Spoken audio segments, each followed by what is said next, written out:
Welcome to the Action Network podcast. I am your host, Evan Abrams, and I am joined as always by the one, the only, Brandon Anderson for some best bets for Super Bowl 59. We have made it, Brandon. What's going on? Talk to me. Man, I mean, this is it. This is the one game, one best bet. It's going to be like a 2-minute show around here. Just kidding. I got 33 best bets. Literally, they're all coming at you. We're excited for Super Bowl parties, watching the game. I know we got to watch this one already a couple years ago, and I know people seem not excited about it. I'm excited. These are two really good teams. It's an interesting matchup. There's a lot to talk about today. Yeah, a ton to talk about. But first, we're going to get to two trends that I really like here that I think set up this game nicely. And then we're going to roll into Brandon's best bets. But first, talk about the game, some trends, kind of set up the stage here a little bit. So I'll start off here, Brandon, then you can kind of react. And I thought this one was just kind of fascinating because Mahomes has trailed at the half in all four of his Super Bowls. Yeah. But initially, I think this stat is actually pertinent, especially to this season. So when the Chiefs lead early, they're tough to beat. So KC is actually 64-7 straight up, 90% since 2018, with leading after the first quarter. Best win percentage of any team in the NFL. Not too much of a shocker. I mean, they have the best win percentage. They win every game anyway. So not telling you something you don't know. But over the last three seasons, they are 29-0 straight up when leading after the first quarter. Their last loss actually came against the Bengals 2022 conference championship game. Same stat. Eagles are 22-10 under Sirianni after leading after the first quarter. But 29-0 is just fancy, and I love it when it's zero, so I had to bring it up. And then I'll give you the second one here. We've heard a trillion Patrick Mahomes stats. I feel like this one is just interesting because of the defense that he's going against. And this is strictly from Bet Labs, which is also a nice little plug. But Mahomes has faced a pass defense allowing 200 yards or less 26 times in his career. He is 23-3 straight up in those games. He's won 12 straight up, obviously. And he's actually 12-0 straight up in November or later in that spot, which to me is actually way more impressive and important because when you talk about defenses 200 yards or less, like those are mature defenses at November or later, allowing 200 yards or less versus, a team 2 or 3 games into September. So any thoughts off of that before I go into 2 or 3 topics that I'll let you kind of chime in on before we get into your best bets? Yeah, I mean, Patrick Mahomes is the Grim Reaper at this point, right? Like the meme where it's just like standing by each door and it's like the names of the AFC teams, the names of the NFC Super Bowl teams, and it's just Patrick Mahomes coming for another guy here. I think, too, the first quarter thing is especially interesting because we talked about this a lot all season long. The Eagles' worst quarter all season has been the first quarter. They were a team that took until, I think, week 13 or something to score in the first quarter. And they did get a little better late, but that still is a lot of data that did not go well for them. Defensively, also the first quarter has been their worst quarter. So it's very interesting. The last time these teams played, I really liked Eagles' first half, in part because if the Eagles were going to have a good shot, they needed to get on the front foot. They were a really good first half team 2 years ago. This year, they're still a pretty good first half ATS team, but it's not been the first quarter. It's been big second quarters, which has been the case with both the seasons. So, yeah, it is really interesting to see, okay, it's the Super Bowl. Folks are going to play the coin toss. They're going to play who gets the ball first, all the first touchdown bets. Well, will the Eagles perhaps want the ball first and maybe want to try to get on the board and get out to an early lead, be able to control the script a little bit more? Is that a thing that they would do? And can they get a bit of an early lead? I have, just to give a full spoiler here, well, not a spoiler, a tease, my last bet of 33 bets on the entire podcast today will come right back to the stat at the very end today.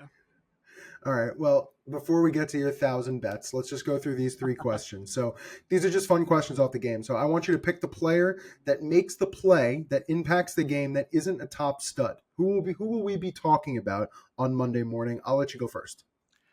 So I'm going to give you 3 names here. 2 of them are negative names because the 2 guys I'm worried about are offensive linemen. I'm a little worried about on the Eagles, Landon Dickerson, really good player, but clearly not healthy and is going to play. We know that. He's basically, I think he had a quote where he said he had to come off a stretcher if he was going to not finish the game, but he didn't get to play a lot of the last game. And the Eagles offensive line is the key strength that opens everything up. And if he goes out, Now you're like moving the center around possibly, and now your snap count is off. Like that can really mess up a lot of things, especially with Chris Jones, the star on the other side, right across from the middle. So him on that side. The other side, Chiefs left guard Mike Caliendo, the name that you really don't want to hear about because he's effectively the left tackle solution, kind of, because we finally moved Joe Tooney from left guard to left tackle, but then that solved that problem somewhat. He's been fine. He's been pretty good over there. Nothing great, but much better than their options. But now you have a left guard problem. And frankly, Trey Smith, the right guard, has been not quite as good as he usually has been. And now you have Jalen Carter on the other side. So you have those two stud D tackles. We know those names, but will we hear names of offensive linemen? You don't want to hear those. That usually means a mistake or a penalty or something like that. And then the other one, too, a positive name. This is just a gut feeling. I just really like Leo Chenal, the linebacker, young guy for the Chiefs. Just seems to show up in the right spot or make the big play. And I know he's not even necessarily out there a ton of the snaps, but I just kind of have my eye on him on this team. He seems to be of an X factor for me. Who do you like? Caliendo is definitely the negative side. If I would have taken that side, that would have been my pick. I can't cheat because if I was cheating, I'd say Devonta Smith, and he's not an option. So Samaj P. Ryan. Samaj P. Ryan to me is an interesting pass back factor in this game when Casey's trying to figure it out. I'll take this from Mr. Gallant, our Canadian friend who works for us at the Action Network. In each of the Chiefs' 3 Super Bowl wins, 4 Chiefs, 1 in each game has scored it plus 500 or higher. Now, it could be a bunch of people. I just think P. Ryan's an interesting one. All right, next question. What's the first thing you dove into for the matchup on Sunday night? Honestly, this was just something I was curious. Like, what was the first thing you saw? Eagles, you saw Chiefs. What did you want to know right off the bat? Yeah, I mean, I think the main thing is the thing that we kind of all know. So no real surprise here. But how does that Chiefs run defense stack up? How much can they slow down Saquon Barkley, that offensive line? Obviously, they're going to get theirs. The Eagles are going to run the ball. Saquon's going to get some yardage. We'll get to all that stuff in a while. But can the Chiefs not get rid of it? They're not going to get rid of the run game, but can they limit it? Can they make Jalen Hurts have to go Hurts versus Mahomes? To me, how much could the Chiefs slow down the run game was the key thing I looked at, and I have a pretty big angle coming up for that one. What was your first matchup you looked at? I mean, not even matchup. I mean, to me, the way I took this question was I just really looked at the roster changes between the 2 Super Bowls. So, like, when I wanted to grade out each player and kind of update them based off of this game, I literally on Sunday night just took both of their rosters in 2 separate columns and started doing some color coding to just be like, okay, who's the difference? So, like, what can I feel like matters in the first matchup that kind of doesn't matter here, or vice versa? So that was the way I at least attacked it on Sunday night before our pod. In terms of the matchup, it's Chiefs offensive line.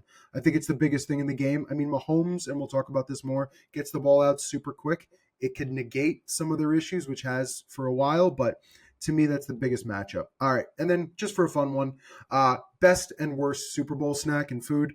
I'll let you go first, and then I'll follow up before we get to the bets. Now we're talking. I got best bets for hours on Super Bowl snacks.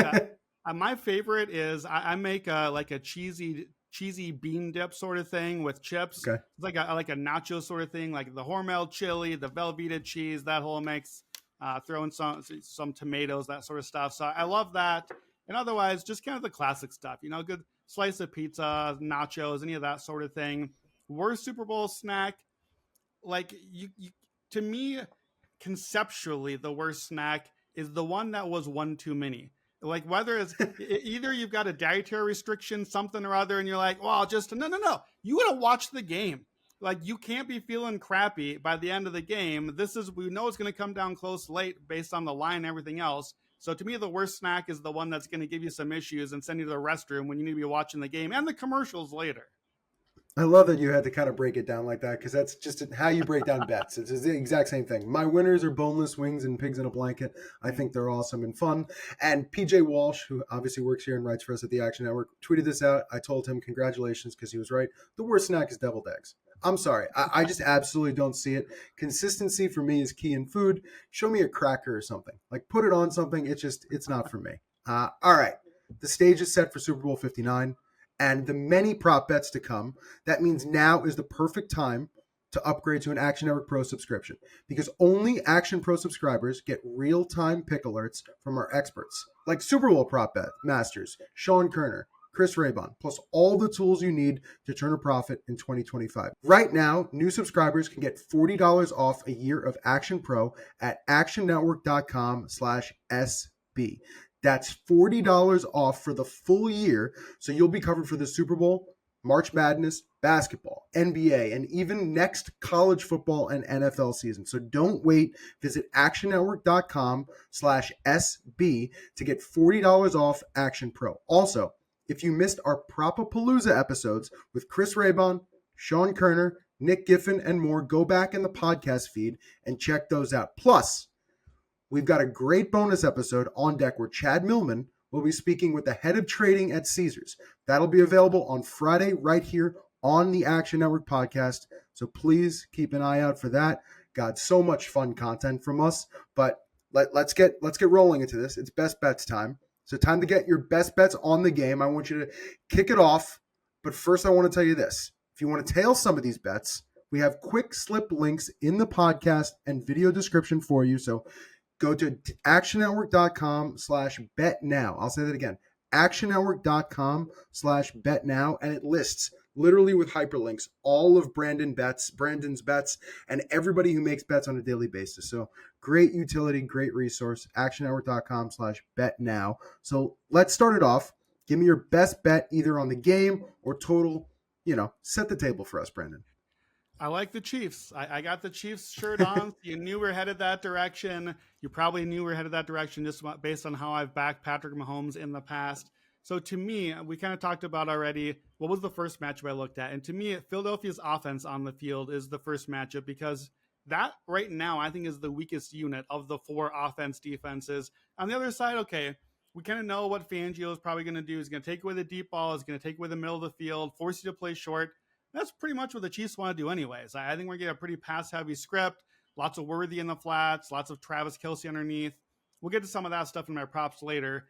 To me, the Philly offense is what I'm looking at, especially because this team, even though we're now 20 games into the season for them, only played 4 games all year against a top 12 DVOA defense. That is a very untested offense, and an offense that we've not totally trusted at times in this playoffs, mostly because of Jalen Hurts. So I mentioned the run game. I started there. Kansas City run defense, though it has gotten a little worse late in the season, on the year, top 8 yards per carry, yards per game, yards before contact, top 3 yards after contact, and importantly, top 3 explosive run rate allowed defensively. Both of these run defenses are really good. The Eagles' run defense is great. The Chiefs aren't going to run the ball. That's like not even part of the story here. Mahomes will pass, whatever, doesn't matter. Explosives matter a lot for this Eagles team. Even as good as Saquon Barkley has been in the playoffs, you don't get to just take away 2 or 3 of the carries each game. Those carries count. But if you take those 2 or 3 away, suddenly his yards per carry is like, 3 yards a carry 20 times, plus a 40, a 60, and an 80. Okay, turns out that works pretty well. But if you can take away those 40, 60, and 80, or maybe cut them down to 10s and 12s, now all those other carries are actually not very successful plays. Like, talk about EPA versus success rate, that's a big difference here. The Chiefs have not allowed a 100-yard rusher 18 playoff games in a row. They did not allow a running back 100-yard rusher all year. Only Lamar Jackson did it back in week 1. So if the Eagles can't just play Eagles offense and run the ball and win the way they have against a better defense, now it shifts to Mahomes versus Hurts. And that's the way we're going to frame it, because it's quarterbacks. That's what we have to do.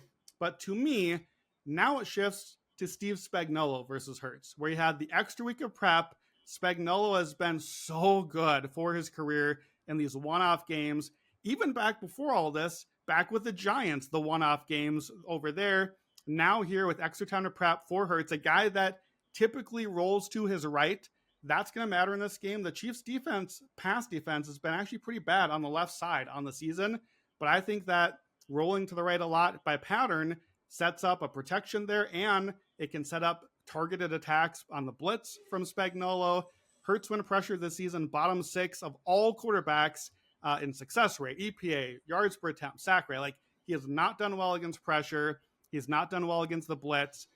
He also has been great this season against man. The Chiefs typically play more man coverage, Trent McDuffie especially. But I think, given more time to prep, I think we're going to see a little more zone here because Hurts is below average against the zone.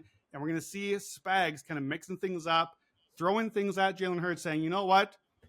If Jalen Hurts beats Patrick Mahomes, I can live with that. If that's how we lose the Super Bowl, I can live with that outcome. And I think the Eagles, we've only seen since their bye week back in, I think, week 5, they've only trailed for 4 minutes in the fourth quarter at any point of that entire stretch. What happens when they're trailing here? What happens in a negative game script? And it comes down to this for me. Even if it's close late, either Patrick has the ball, and I like the Chiefs, or Jalen Hurts has the ball, and I like the Chiefs. And we've talked about this on the favorites pod we were on together. Like, could you bet Eagles first half or Eagles first 58 minutes or something like that? Well, the game is 60 or more if it goes to overtime. And I'm just going to like Mahomes at the end if it needs to. And I'm not necessarily sure it's going to need to at the end. Some of the stats, some of these are even in your article. Mahomes as a 3-point favorite or worse in his career, 28-9-1 against the spread, 76% cover rate. When it's under 3 in the playoffs, 8-0 ATS and straight up, just invincible in this spot. Jalen Hurts, not so good away from home in the playoffs. Andy Reid, with 13 days of rest or more with either Mahomes or Donovan McNabb, 29-3 for his career. And then I know some books have Chiefs -1, some have Chiefs -1.5. Obviously, get the best number that you can, but you have the stat in your article. Super Bowl winners, when the spread is 4 or less, 23-0 against the spread. So I don't think you fret about the extra half a point here. You just take the Chiefs. Chiefs -1, 1.5 if you need to. There's a quick slip for that one. And a little bonus Chiefs angle here. My favorite new way to bet the Chiefs, we did this in the Bills game last time. Chiefs to win from behind. It's +175. Mahomes, we've seen all the stats. We know you don't need the stats. In the fourth quarter, when he's trailing late, man, just invincible there. 9 games in the playoffs, 6 wins, 2 overtime losses. He scored on 13 out of 14 drives in that spot. Mahomes has played 20 playoff games. He has a comeback win in half of them. So take out the 3 losses when you don't get credit for the win, obviously. 10 of 17 Mahomes playoff wins have been come from behind wins, 59%, including all 3 Super Bowls. Chiefs to win from behind, +175. You're not going to get that one live in game. Even if they fall behind, they're not giving us a +175 unless he's down like 10, 14 points. So give me the Chiefs, give me Patrick Mahomes, give me the Chiefs to win from behind, +175. All right, so I'll attack this a few different ways. A lot of us at the Action Network liked Philly first half, which was +1.5 a little while ago.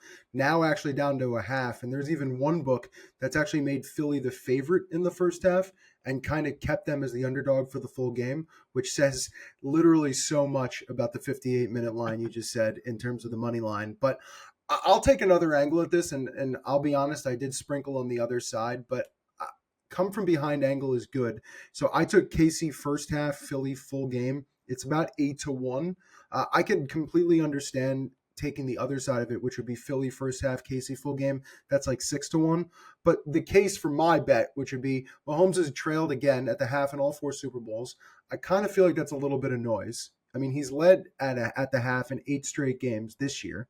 To me, the comeback in all those half games, which he's had to do, this is a bit of a different team. I also feel like Philly is a bit of a different game. I feel like 1 point this way, 3 points that way. I feel like KC could easily be up a small margin in this game.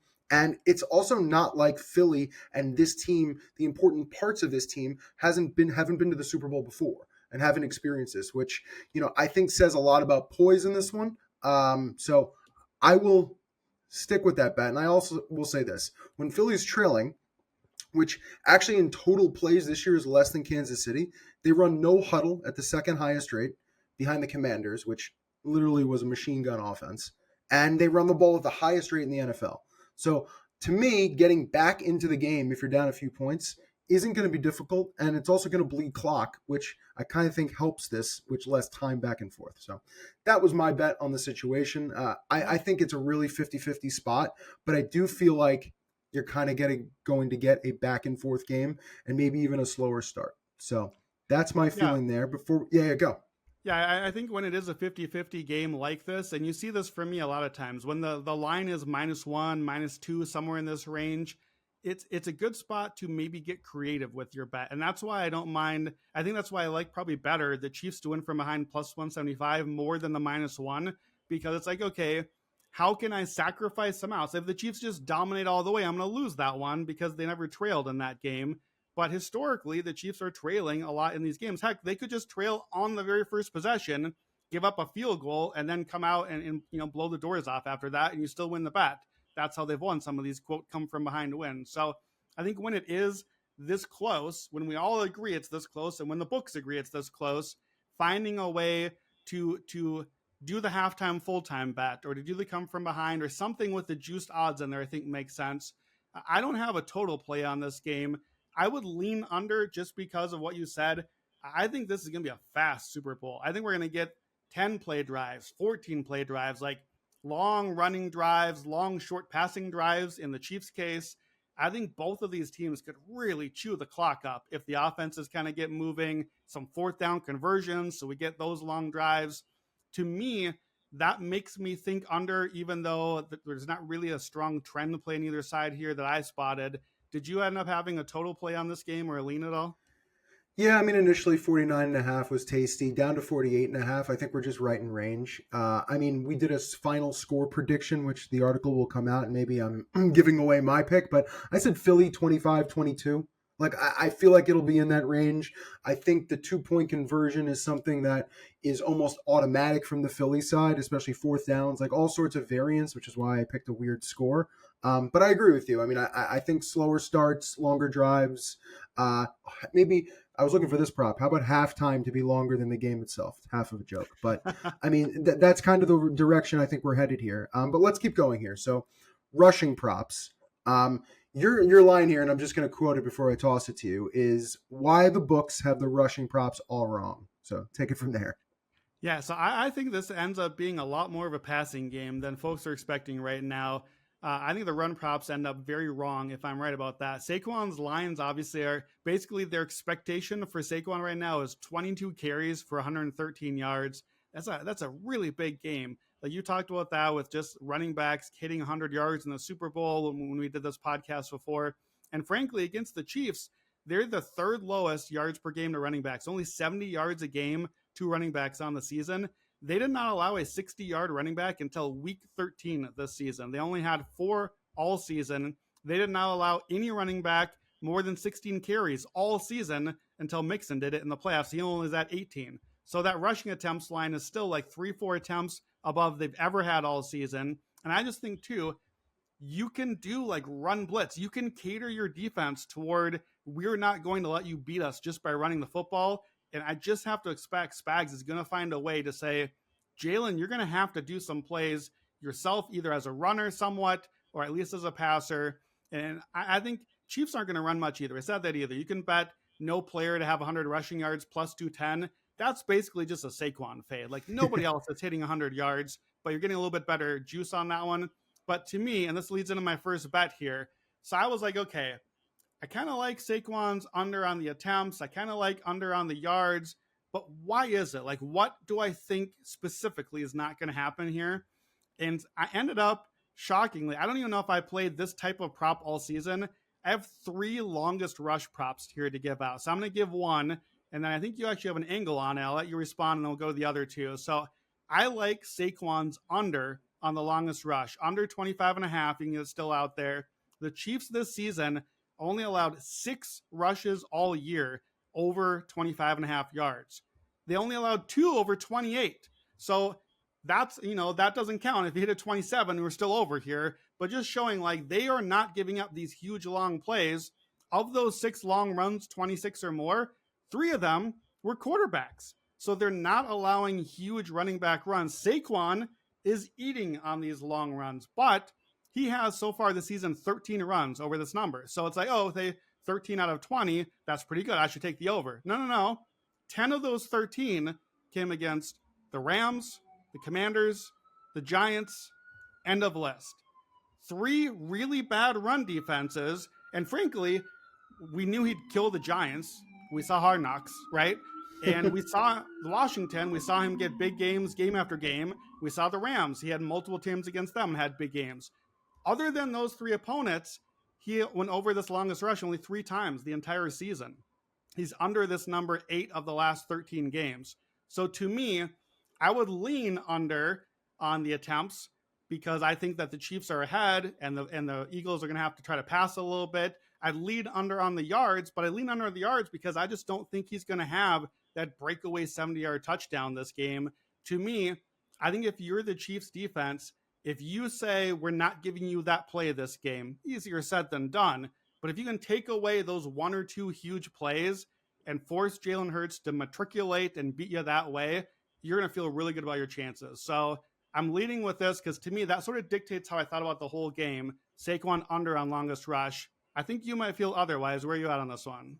Well, no, I mean, the 2 angles I took, and I used these both on the favorites pod earlier, and this was strictly a prop from Bet365 that was out there. That was Saquon to have the longest rush in the game. It opened it's up to like minus 150 right now. If you compare to other books, which is like minus 300, and they're staying strong, I still feel like that's more than likely to hit, especially when you consider, and I'll talk about this in a little bit, but KC's rush offense is very, very like small chunks. So they're not really going to get in that second level open field.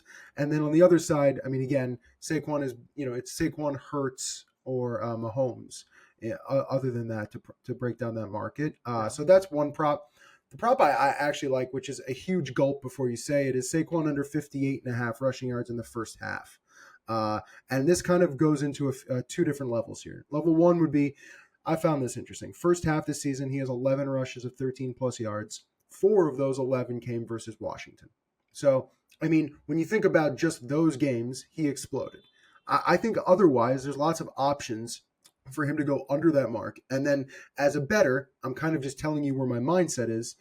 He in the second half this season, he has the most carries in the NFL, the most rushing yards, and the most 10-plus yard runs. So if I'm right and that rushing total does go under and he, gets bottled up, let's just call it a little bit in the first half, I'm actually going to look at the live over for his because I do feel like second half, he has the ability to do some of those things. And I'm literally not looking into this more than he is an absolute firecracker in the second half. So if I've cashed my first half bet, I do feel like there is an option there, maybe even a longest rush, that loses your bet, but that's kind of where I'm at with Saquon. I know I'm threading a needle here, playing 2 pianos next to each other, but that's kind of where my head's at.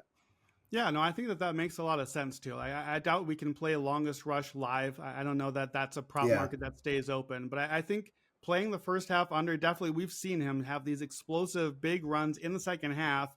And I think especially if you like the Eagles, as you do, having them running the ball more in the second half gives you more chances at the big run against probably what is a more and more tired defense. So it makes sense. Eventually, you stopped them 10 times, you stopped them 15 times. All it took was one missed tackle, and that guy is gone down the sideline. You get your over in the second half, the live over if you got it. You get the over on the longest run. So I don't think he gets the long run. I think that the script goes the other direction. So I ended up looking at who can get the longest run, and I actually think it's one of the quarterbacks in this game. So I'm going to play over longest rush for both Mahomes and Hurts. You can get quick slips for all 3 of these longest rush in there. So let me start with Mahomes. I actually almost made this the hot read way back like 2 weeks ago on the night that these games finished. We talked about Dallas Goedert. We're not going to mention him much today. We love that prop. We got it. It moved up like 8 yards. It's not playable now. Patrick Mahomes as a runner has always been good in the playoffs, especially in the Super Bowl. 4 Super Bowls, he's rushed for 29, 33, 44, 66 yards. Average 43 a game. And I was like, okay, Patrick Mahomes rushing escalator. Here we go. Well, the books were onto it. The line was already like 28.5. Now it's above 30. And that line already kind of lost a lot of value. I think it's boosted a little bit. In addition, I looked for both these quarterbacks at the rushing over, but you always have the threat of like, oh, there went minus 8 yards at the end of the game, so we knelt out the Super Bowl, and I lost the prop. We literally had to happen with Patrick Mahomes in one of the previous Super Bowl wins. So why do I like Mahomes and why do I like the longest rush? Well, we don't need to hit the over on rushing yards. He's actually hit the longest rush prop in a few playoff games, even when he only ends up with like 17 yards and goes under on the total. We've seen one good play. And to me, both angles here for quarterbacks are scrambles. Patrick Mahomes in the playoffs has gone up from under 6% scramble rate to almost 14%, more than double scramble rate in the playoffs. And we see that he's not going to do those sneaks. We know that. It's too risky. He's not going to put his health on the line. But man, when the defense has their back turned and that Fangio defense with a zone, they're going to have that sometimes. Mahomes can just take off and make a play. The Eagles also only allowed more than 20 rushing yards to a quarterback 4 times all season. And I think that was like Lamar once and Jane Daniels twice. So I don't necessarily need the whole thing. But Mahomes, when he's played Fangio, last 5 games, has started to run a little bit more. He has 8 double-digit yard runs in the last 5 games against Fangio. And in playoff games, he has 8 straight playoff games with at least an 11-yard run, including against the Eagles, a 14 and a 26. One of those really important late in the game, if you remember. So we don't get by with 10 or 11. It's over 11 and a half. It's 12, 13 and a half at some books. You want to obviously get the best number you can. But in the 4 Super Bowls in particular, Patrick Mahomes has at least 2 double-digit runs in all 4 of the Super Bowls. He's gone over this longest rush, 3 of the 4. And in the one he missed, he had a 10, a 10, and 11. So we were right there on it. I just think he's going to be out and scrambling. You can play a 20-plus run at plus 300. He's hit that in 6 of his last 12 playoff games. He's hit that in 3 of the last 5 against Fangio. I think that's really what probably this line ends up looking more like what it should be. So Mahomes on the longest rush, and then Jalen Hurts a little bit faster on this one. The Chiefs are just not good against scrambles. And Hurts is going to be scrambling a lot. The Chiefs allowed 41 runs of 10 yards or more this year, but 17 of those, 41%, were by quarterbacks. Hurts has had a 10-yard run 13 of 18 games this season. He's had an 11-yard run or longer 11 straight games outside of 2 Washington games. For whatever reason, Washington doesn't let him scramble, but everyone else does. I just think he also gets either a designed run or a scramble over 11 and a half yards. The numbers back that up. 20 yards or more for him, plus 250. He's had a 21-yard rush 8 of 18 games this season, including 4 of the last 6. So I think both these guys have a pretty good shot of hitting a 20-yard run. On DraftKings, it's like they knew. They made me a prop under the special props called mobile quarterbacks. Both quarterbacks, 20 yards run or longer, 10-1 odds. Sign me up for that one. And then that bet you talked about, longest run of the game, add it all up. If I don't think it's Saquon, and I do think it's got to be somebody else, Mahomes is 11-1 for longest rush at one book. Hurts is 10-1 at another book. I'm going to play them both. Gives me basically a plus 475. I love this. I think that the books have the whole running thing wrong. Saquon under, Hurts and Mahomes over on the longest rush, and then some of those creative escalators too.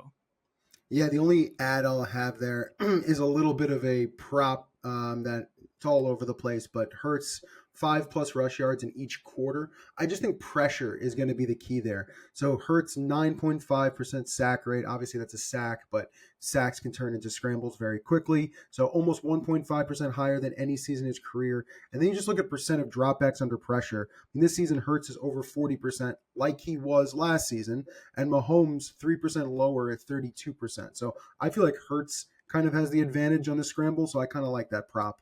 6-1 is where I found it. I have some touchdown stuff, but I'm going to save it. So let's just keep going here. Xavier Worthy is the key to the Chiefs' attack.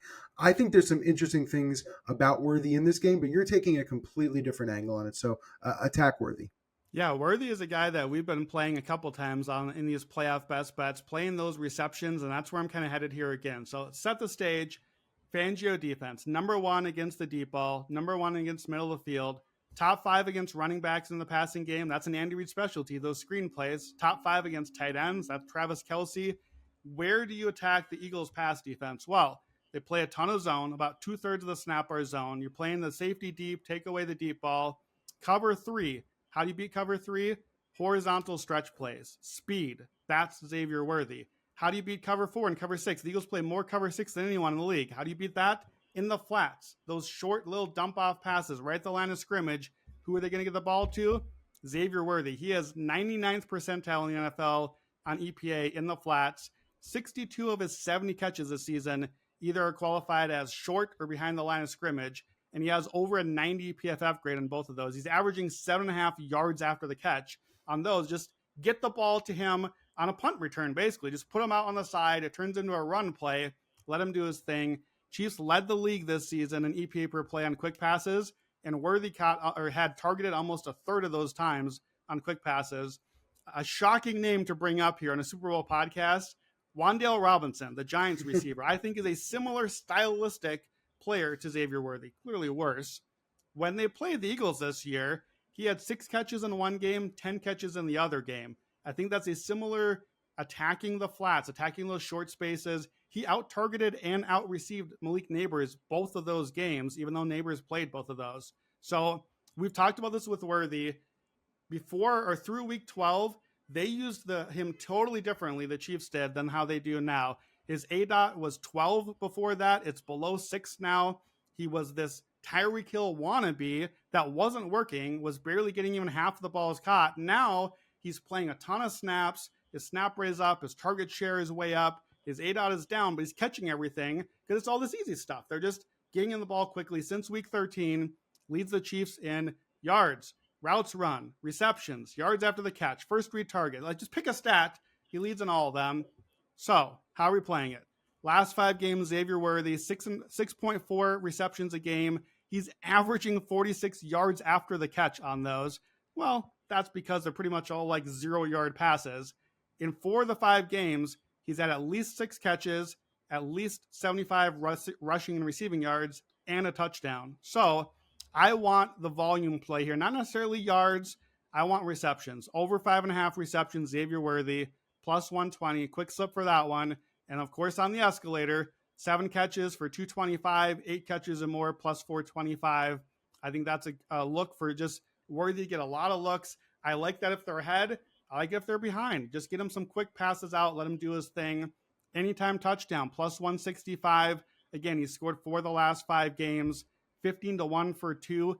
If you like that, you might just end up wanting to play a Xavier Worthy MVP instead. We'll get back to MVP. Rushing yards. I know that one's been very popular. We've seen that pop up on a lot of those most bet props. I don't mind it. Over 5.5 rushing yards. I don't mind if you want to combine that with the rushing receiving. That's a thing he's done. Over 64.5. Kind of a fun other way. Last one on Worthy. I actually looked at, okay, what about longest reception for Worthy? Because he's so fast. What if he just breaks a long one? Well, so remember against the Bills, he had that 26-yard catch that was like not a catch, but they called it a catch and they had to leave it a catch on the field. Other than that play, he hasn't had longer than a 21-yard catch in 7 games. The way they're using him now, it's 10 yards, it's 12 yards, 15 yards, but he hasn't broken that long one yet. So a little Nick Giffen here. Give me the negative correlated prop. Over 5.5 catches, under 21.5 on the longest reception. It's plus 411. If we think the volume's there, then naturally they have to price it so that he might have a shot at a long one. I don't think we're going to get necessarily a long one. The Eagles defense is too good to get up the long one. They're designed to not allow that, but I do think he gets the volume. So I like that one as well. But Xavier Worthy, escalator on the receptions. I think this is a big game for him. So a stat that I found on Worthy that is just, it's just so perfect. And this is from StatHead, which Pro Football Reference, great tool. Worthy joins only Deebo Samuel to have 600 plus receiving yards and 20 plus rush attempts during the regular season and make the Super Bowl. So I thought it was just very funny that Kansas City basically saw San Francisco and went out and found their own Deebo. Just a funny little antidote there. The bet that I like here, and I'm actually splitting this between 2+ money bets, which would be catch on Casey's first drive. Worthy is plus 120. Hollywood is plus 180. So since Hollywood came back in the first Houston game, both of them, one of them have had a catch on their first drive, and in 2 of those 4 games, both of them did. So possible to, and I do think early in the game, listen, could they give the ball to Kareem Hunt and jam him up the middle for 2 yards and do that 2 or 3 times and then punt? Maybe. But in my opinion, they're going to try to throw the ball a little bit. I think it's going to be short throws, but I do think, why not on the opening drive, A, get the ball to Worthy some way, and B, Hollywood's gotten the 4th most routes, the 3rd, I believe, most routes in that time. So he is really getting back into the game for them, and he's, playing more than Juju, playing way more than Hopkins. So I thought that was an interesting one. And you kind of brought up the rushing aspect. The other one I was looking at, and I really wanted to bet it, but I just can't get there, was over 1.5 rush attempts. It's plus money right now. Obviously, to me, I bet Worthy over 3.5 rushing yards. It's now up to 5.5. So I didn't really want to go to that direction Yeah. because I do feel like that's a little fair. So I was trying to look at the fact, like, would they actually go back to him again? It's the reason Yeah. why, I mean, Nick's kind of against you. He liked the under 5.5 receptions, kind of looking at the rush attempt as just another way to get him the ball. But I agree with you. I mean, I think the screen passes, I think there's lots of ways they're going to force the ball to him. So I Yeah. definitely feel the bet. Any thoughts there before we move on? Yeah, I mean, it's tricky too with the attempts, which does tie into the reception. It's like there are going to be a couple of these plays where it's like Worthy's jet sweep across the middle. And it's Yeah, like, okay, did he hand it off behind him or did he pitch the ball correct. forward a yard? Is it a catch or a carry? This could be close on a couple of those. I know because I've had the Worthy receptions escalator, and we've had a couple of those where I'm like, okay, was that a catch? I got to like check the box score and make sure. I think as far as the yards go, that's why I kind of like the rushing plus receiving yards combo play. If you can do Yeah, that, like, okay, just get the yards however you got there. I was going to say, too, about your first drive one. This is not an angle I've played before, but I thought about just Xavier Worthy first catch. I know that that's a bet you can bet in the Super Bowl. I don't have data for it, so I can't make that an official pick. But to me, if I'm right that he's going to be an important weapon attacking out in the flats and just getting it out into space horizontal, isn't that a thing you would do right away on the first play to try to stretch the defense out right away? That makes a lot of sense to me. Like, I know intrinsically it's like, oh, just throw the ball to Kelsey first play, get him the pass. Like, well, I think if you're trying to set stuff up, and that's what the Chiefs do, I think setting it up with Xavier Worthy right away makes a lot of sense. based off all the other bets we're giving you, put it on the board. All right. Uh, let's move on here. And so this is going to be defense making big plays in the Super Bowl. I mean, you talked about this a ton on the favorites earlier this week. And to me, it's kind of the storyline of every Super Bowl. Like some guy makes a play at some point. Usually sometimes it's a touchdown. Sometimes it's even 2 interceptions. Like we've seen some weird things happen in Super Bowls. And I think that's what you're banking on. Yeah, I mean, Super Bowl is like small sample size theater. And in a sport where there's the oblong, weird shaped football, weird stuff happens. And in a game where we all think it's close all the way, one big play, one wrong bounce that turns into a touchdown the other way from the defense, 7 free points in a game where the spread is 1, that can totally swing the game. And it often has. In the Super Bowl, we've seen 22 defensive touchdowns in 58 Super Bowls.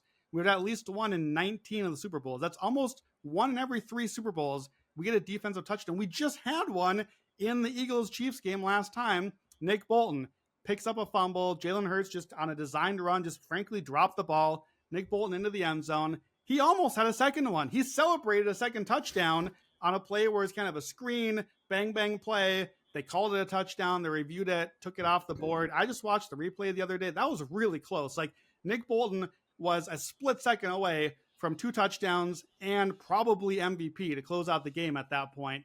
I don't know what the reason is. Is it defenses are over scouting and they're ready to like shoot the gap or they know the play a little better? Is it desperation? There's nothing left to lose. So their quarterback's throwing it up for grabs late. Whatever it is, we're getting more defensive touchdowns than we typically would. You should not get one every 3 games for the NFL. Like think about a typical Sunday in the NFL. We don't get like 5-6 defensive touchdowns most weeks. We get like 1 or 2 maybe. Now, Chiefs and Eagles don't turn the ball over much. That's like the hallmark of both teams under 1 a game. Yeah, guess what? That's the hallmark of all the Super Bowl teams, but we're still getting these touchdowns. So you can bet defense or special teams touchdowns plus 260. I think we get a little more aggressive than that. I actually said this wrong on the favorite. So special teams, we do have 13, I believe, special teams touchdowns in the Super Bowl, 8 the last 3 decades. So keep an eye on your book. It'll say defense touchdown or D/ST touchdown.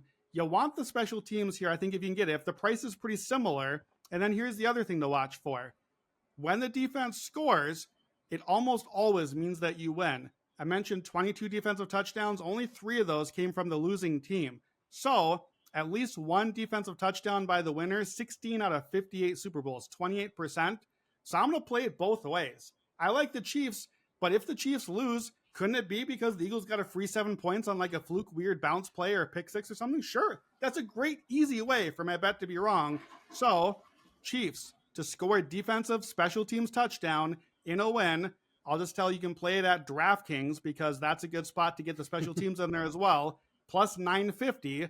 And if you want the Eagles side, Eagles touchdown, defense or special teams, and an Eagles win, plus 1,000. I'm playing both of them because together we're at plus 437 implied. That's 19%. We're over almost 30% historically that this is going to happen. So quick slip for those. Defensive touchdown. And if they do score a touchdown, could a defender win the MVP? History says they could. We've had 10 Super Bowl MVPs from defensive players. 2 of those were co-MVP, but that's 15.5% of all Super Bowl MVPs have gone to a defense. That's almost 1 in 6. So you can bet any defender, any defensive player to win MVP. Don't pick the right one. Just bet any of them. 15-1.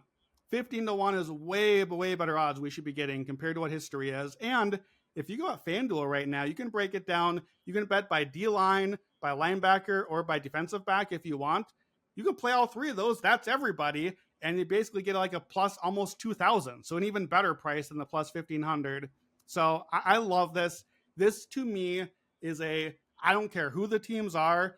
I bet this prop every Super Bowl. Every Super Bowl, bet the defense to score a touchdown because the odds are never right. And if you want to get crazy, and you know I want to get crazy, on the MVP, you look at the list. Okay, who's going to win MVP if it's a defender? Chris Jones? Is it Jalen Carter? I don't think those are the right names. Those are the lesser odd names. They have 12.5 sacks combined on the season. I don't think that's who wins. It's not just, oh, you were the best player, defender, like Aaron Donald, just retired from a Super Bowl, made the game-winning play, and still didn't win the MVP. That's not who we give it to. We give it to guys that make the big touchdown splash play, right? 3 of the last 4 defenders that won MVP were linebackers. I think you want the guy in the middle of everything. So, Nick Bolton, run it back, baby.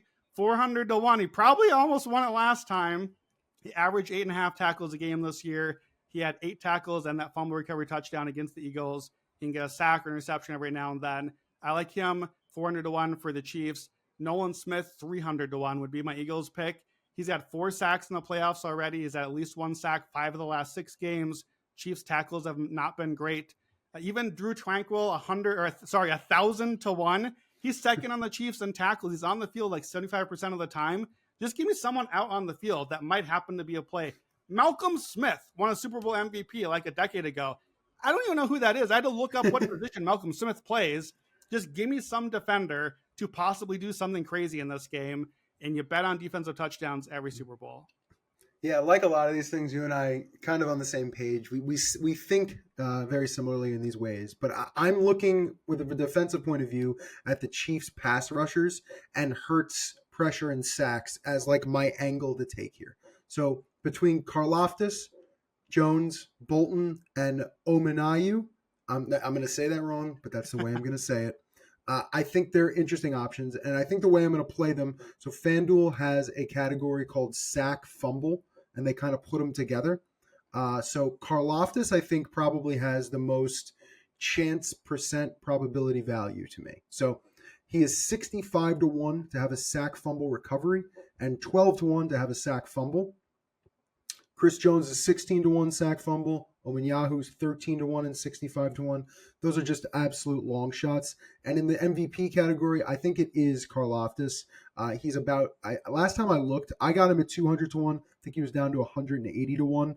But to me, the Hurts pressure angle, and I completely get that the fumble in the last Super Bowl, and I've said this before, was complete like luck. Like it was a bit different than someone getting to him and forcing it, which I think actually could happen here and is an option. That was luck. This is more statistical based. So I do feel like getting to him and causing some sort of turnover is completely on the table. So I like that bet. And then the reason I'm not attacking the corners like the McDuffies or things like that, which, you know, a pick 6 can be the exact same scenario.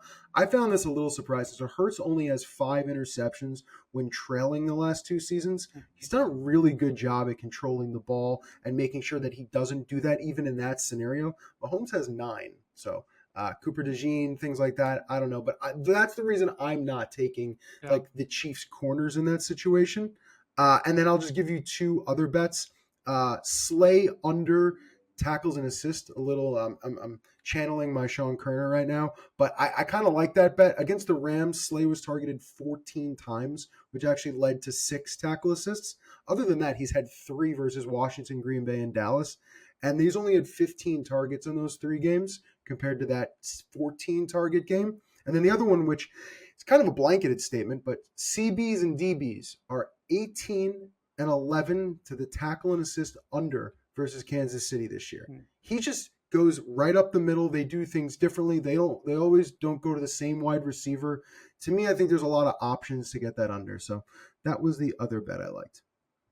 Yeah, I think that makes a lot of sense. That's a lot of defense. We gave the defense some love.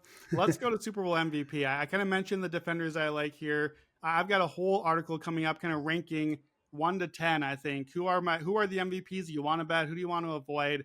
Obviously, you want to bet quarterbacks first and foremost. At least we assume they're going to win. Quarterbacks have won MVP 57% of the time. 13 of the last 18 MVPs have simply been the winning quarterback, 72% of the time. I'm not breaking news here. We know this is the NFL. You're going to give it to the winning quarterback most of the time. Non-quarterbacks, last 25 years, 10 defenders, 9 receivers, no tight ends, notable with Kelsey and Goddard, I suppose. Only 7 running backs, none in the last 25 years have won MVP. Terrell Davis, 1998, the last one. And voters are actually instructed to give it to someone on the winning team. So you want to pick someone from the winning team. You had some of the numbers up in your column of what are the odds for MVPs. 5 of the last 8 MVPs were under plus 200. Okay, well, we only have one option for that. I don't think you should bet Patrick Mahomes. So I'm going to tell you why not to bet Mahomes and why not to bet Saquon first. Then I'll give you a couple of picks. Not Mahomes. Well, okay. That's going to be a dumb looking pick because I think Mahomes is overwhelmingly the most likely guy to win MVP. However, plus 110, plus 105 is about what you're looking at for Patrick Mahomes to win MVP. And somebody like me who wants to sneak that extra juice in there and get a little bit, give some outs away, typically I would look to be like, okay, well, how about just playing Mahomes rather than just Chiefs -1? Minus 110, plus 110. How about I just do that? Well, you have to hit Mahomes winning MVP in a Chiefs win about 90% of the time for that to come true on your bet, for that to be the right value play. And the reality is, football's random, man. Like the defenders do weird stuff. Xavier Worthy rips a long play. Kelsey catches 10 passes. I don't know. Something happens. I went through game by game for the season. Mahomes probably wins MVP in each game of the season, maybe 14 or 15 times. That's a lot, but it's not 90%. And I don't think you can bet Mahomes at that percentage. I think you're getting too cute if you try that. Saquon, plus 280. You had it in the column. I love this stat from you. Since 2003, Saquon Barkley is the first non-quarterback to be top 2 in the odds. That's a crazy, crazy stat. Saquon's odds are so short here compared to any other non-quarterback that we've seen in any recent years. Now, look, if you go through game by game like I did with Mahomes, Barkley probably is MVP like 8 to 10 times, including, I think, all 3 playoff games so far.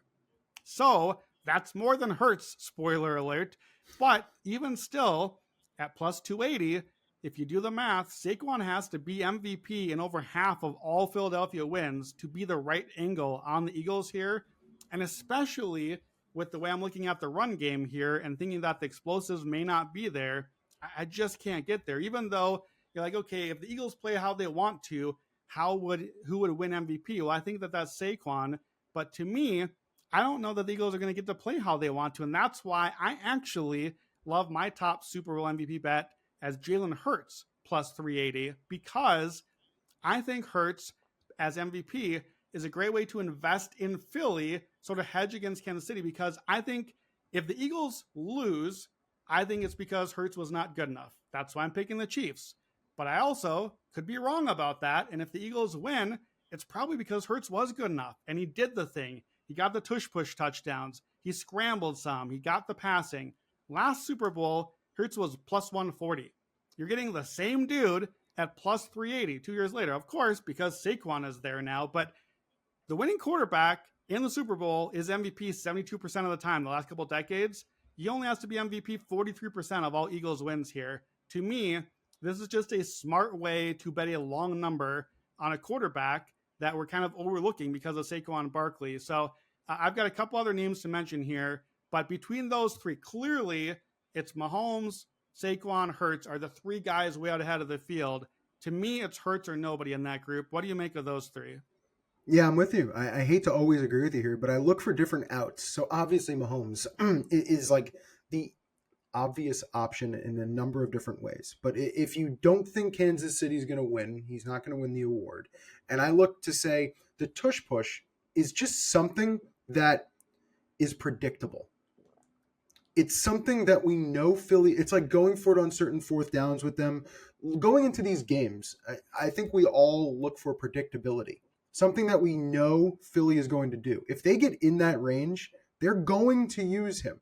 And honestly, they're going to score a touchdown or two or three. And I think that really is a massive advantage to Hurts that isn't there to Barkley. And I think it's really, really obvious and also not being portrayed in the market. So I completely agree with you. And I did look this up because I was curious. For Hurts to win this award, he would have to be the quarterback who wins MVP with worse odds than the other quarterback. And the other times that has happened recently was 2020 Brady over Mahomes, 2017 Nick Foles over Brady, 2012 Flacco, and 2011 Eli. So those are your examples recently of quarterbacks who weren't the lower odds quarterback, the other one, to win the award. So I do feel like it's possible. And honestly, there is a play set up for him to win it. And then the other, why don't you go on for your other Super Bowl MVP picks? And if you have any, and I have one more. Yeah.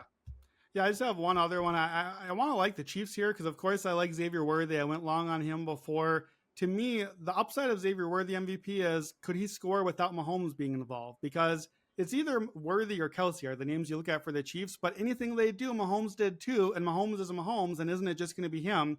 The last time Travis Kelsey would have won MVP in a Chiefs game, I literally look back game by game through the script.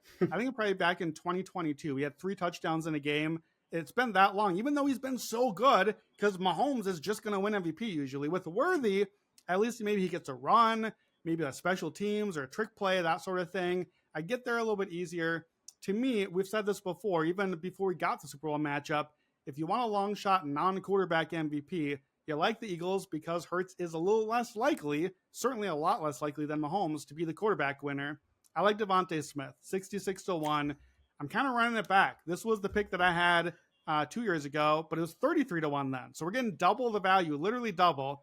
So I mentioned earlier, Hurts is awesome against man, not good against the zone. The Chiefs play a lot of man, but I'm kind of zagging here. I think Spags plays more zone, and we've seen him do that because Devontae Smith, 3 games against Spagnuolo, has 99 yards or more all 3 of the games, 6 catches or more all 3 of the games. You can bet 100 yards at 7-1. I don't mind that. Just as a shorter way, he could do that and still not be MVP. He nearly did last time. But to me, if my script basically is Eagles have to pass to be able to do this, and if it's a zone sort of game, we've done that all year long. A.J. Brown versus man, Devontae versus zone. And the MVPs that come as receivers, the Julian Edelmans, the Cooper Kupps, these are the guys that get like 7, 8, 9 catches and just chew up yardage and move the sticks all game.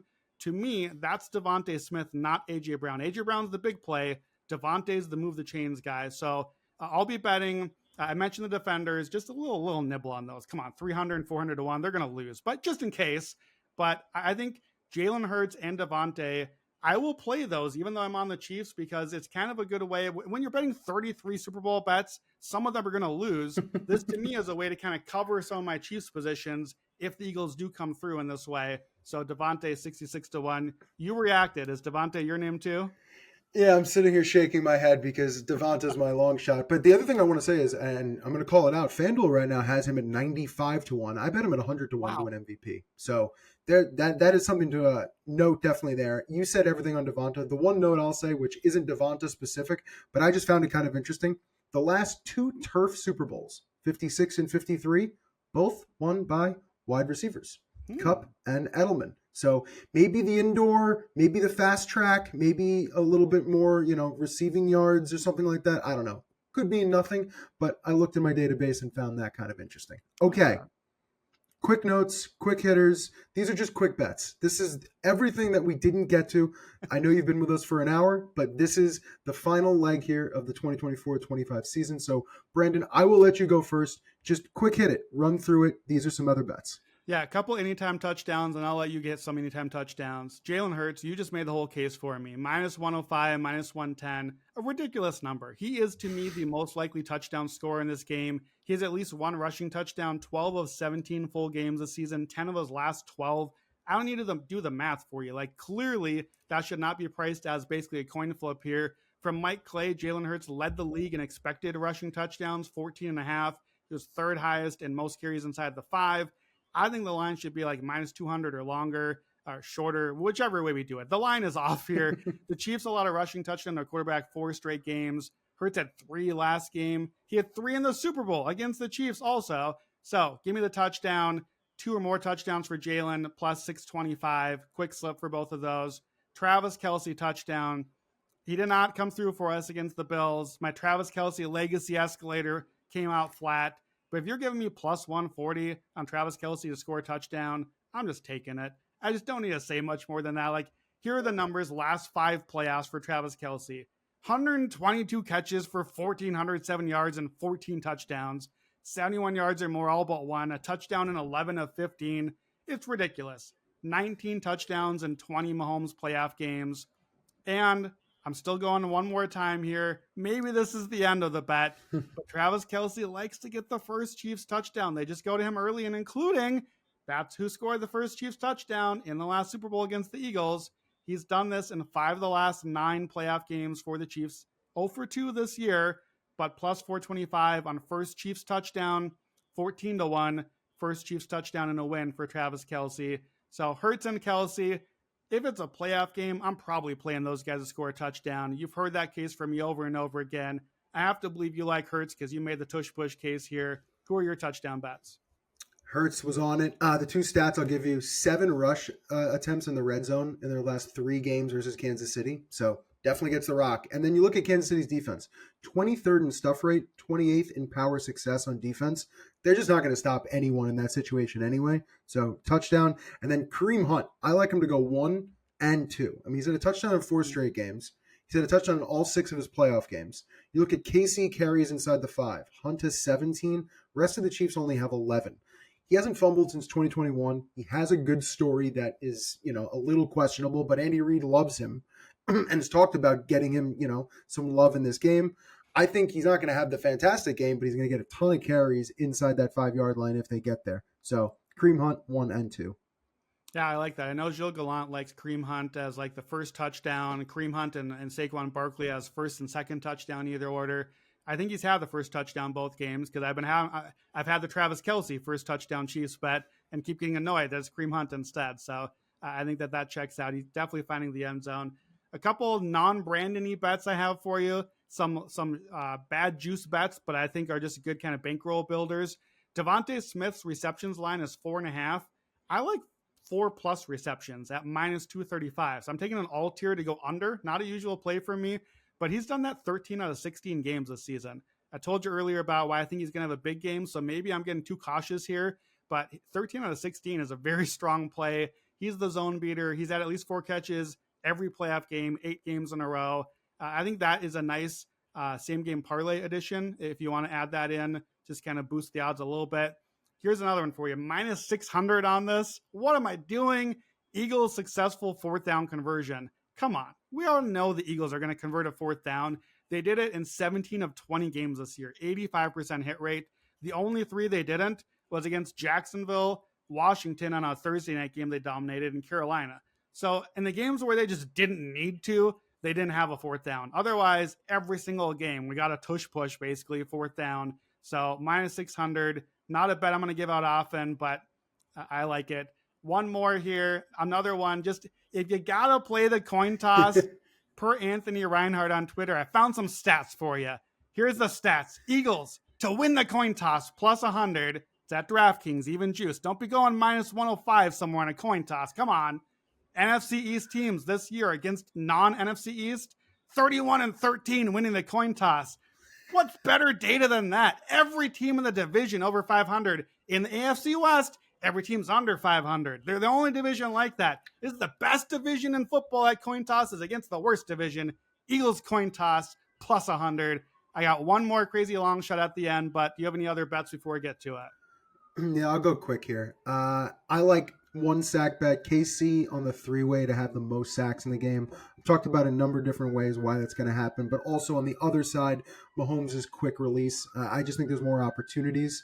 KC most punts on the three-way, I think is also really intriguing. Also, just think about this. Philly's going to be going for it on fourth down, while Kansas City, I think, is more likely to punt in the game. The other direction, KC most field goals three-way, I think is a great bet. And also over 2.5 field goals. Raybon talked about this on the pod, but Mahomes' struggles in the red zone, I think, will come out here. Philly kind of tightens up there. So I do see some field goal opportunities. One way to attack that, which FanDuel has Butker field goal attempts instead of field goal makes, and there isn't too much of a price difference. So I do think that is something interesting to look at. Raybon likes this. I like it too. KC under team rushing yards. I found it at 117.5.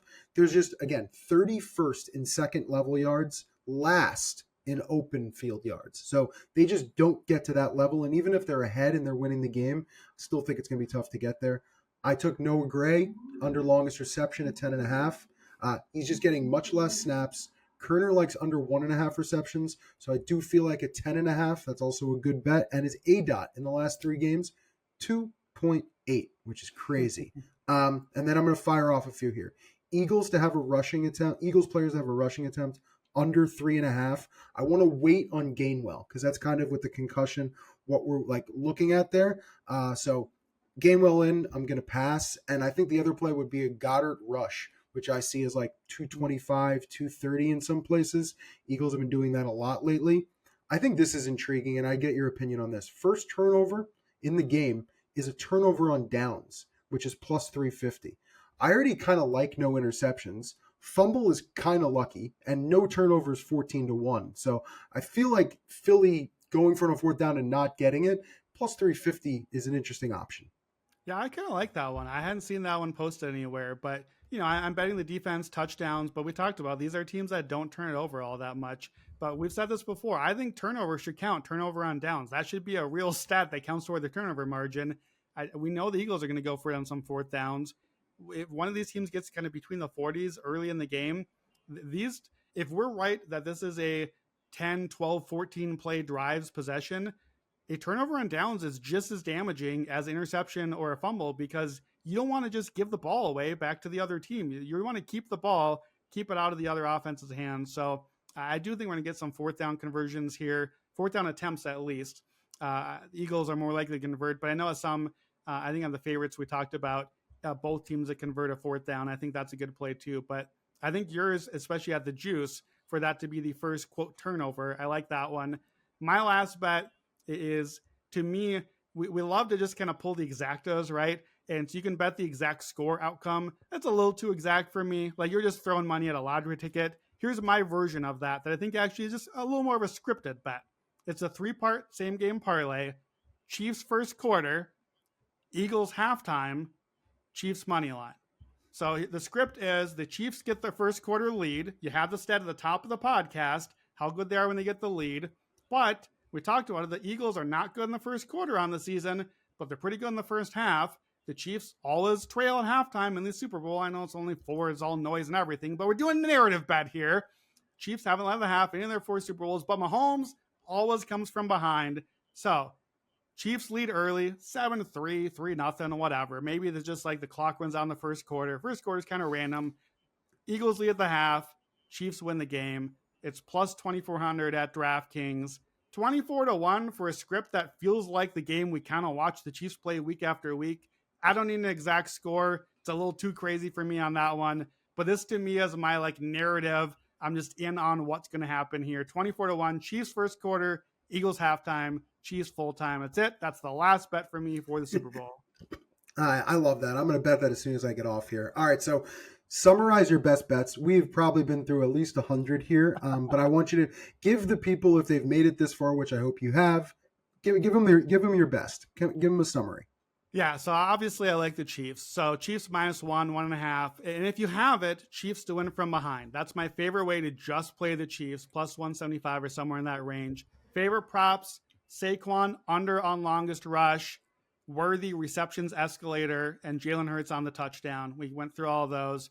Favorite long shots, I'm going to love some of the long shots here. I love that Hurts Mahomes longest rush of the game thing. So any of those longest rushes for the quarterbacks. That to me is a key angle I'm watching all game, and I love those defensive touchdowns. So out of all the stuff we've said, those are my favorites. But we're gonna go 33-0, baby. Everything is hitting. They literally can't hit. I gave out like 5 Super Bowl MVP bets. It's fine. We're gonna win some money. We're gonna eat some nacho cheese Velveeta and whatever dip, and we're gonna have a fun time on Sunday night. All right. Well, no deviled eggs, but other than that, we will move on here. That'll do it for the Action Network podcast for our Super Bowl Best Bets episode. Do not forget to download the free award-winning Action Network app to see more from all of our Action Network contributors and experts. Plus, you can track your own picks. Also, check out the Action Network Discord server. Chop it up with experts and fellow gamblers during these games. Listen, Sean, Nick Giffen, me, everyone's going to be in there during the Super Bowl. Plus, Nick's going to have a halftime show as well during the Super Bowl in the Discord. So make sure you check it out. There is a link to join in the description of this podcast. Plus, if you want to tail some of the bets that we gave out today, make sure to look for the quick slip link in the podcast and video description, or go to actionnetwork.com/bet now. That's actionnetwork.com/bet now. We will be back, me and Brandon, Sunday night for the final recap episode of the season. We're going to go over the game, and we're also going to talk about some futures for next season. We're going to get a little bit of a look ahead from Brandon on what he likes there. Thank you for sticking with us and listening all season long. Enjoy the Super Bowl. Eat your snacks. Eat your good food. Good luck with everything. Bonne chance. Enjoy the game and enjoy the weekend, everybody.